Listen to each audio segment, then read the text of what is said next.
Brilliance Audio. Elijah's Want by Victoria Blue, performed by Teddy Hamilton and Joe Raylan. Elijah. An entire month had come and gone since we learned about the Trasks being granted early release by the parole board. Hannah was inconsolable for a good hour or two of that first day.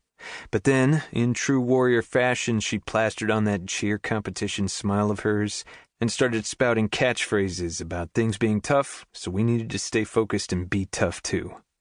I put a fast end to that by covering her mouth with mine and devouring every square inch of her perfection. She could act as tough as she wanted, but I felt her body tremble from the top of her honey blonde head to the bottom of her ticklish, sexy toes. She wasn't fooling me. I was so obsessed with the woman it frightened me. I wanted to spend every single moment of the day with her, learning about her and learning about myself through her eyes. And my hope for her was that she would come to understand that together we could take on anything life put in our path. Because I was already pretty damn sure this woman belonged by my side, and we made an incredible team. To all my musings, I only had one summarizing thought. Hensley who? Even if nothing permanent developed between Hannah and me, she'd given me that incredible gift. No one before her had accomplished that mission, and I owed her so much gratitude for setting me free from the shackles of that woman's memory. Daily, I fought the urge to tell her how I felt. I was in love with her.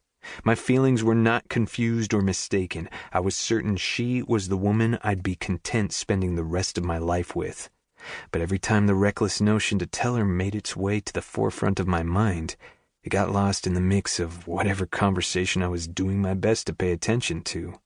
The woman jumped from topic to topic like she was playing mental hopscotch on a hot tin roof.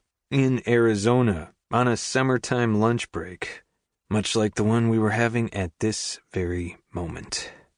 She flipped over in the little bit of space she had on the sofa so we were nose to nose. "Do you know what?" she asked with a sheepish look. "What?" "You make everything I do better." I gave her a slow, seductive kiss because that was one of the best things she'd ever said to me.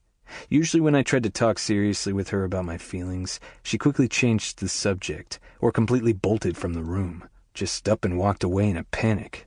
When we parted from the kiss, I said quietly, "Thank you for saying that." "Hannah, what is it? What's wrong?" "Nothing's wrong, gorgeous girl. Not a damn thing." "Well, you kind of startled for a moment. It was like you thought of something, maybe?" "You're so smart. Smart and stunning. Don't think I don't realize it, Hannah." "So what's going on?" "I just made a decision. A very important one." "Okay. Are you going to let me in on this decision?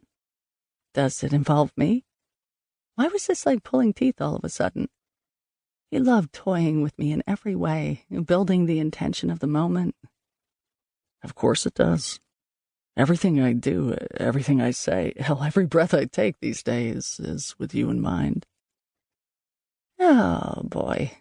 I wasn't sure I liked the sound of all that, especially since I had planned on moving back to my parents' home in the morning.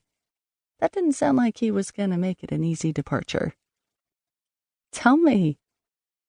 "Tonight, I'm claiming you as mine," Elijah said resolutely. "What?" "Which part did you not understand?" "Well, the whole caveman thing was a little antediluvian, no?" "No. I want the world to know we're together. I want it to be official. When the sun comes up tomorrow, everyone will know who you belong to. Me. Mine." He leaned over to where I sat, staring at him as if he'd sprouted a set of antlers and maybe a tail, and gave me a kiss so forceful I saw stars dance behind my eyelids.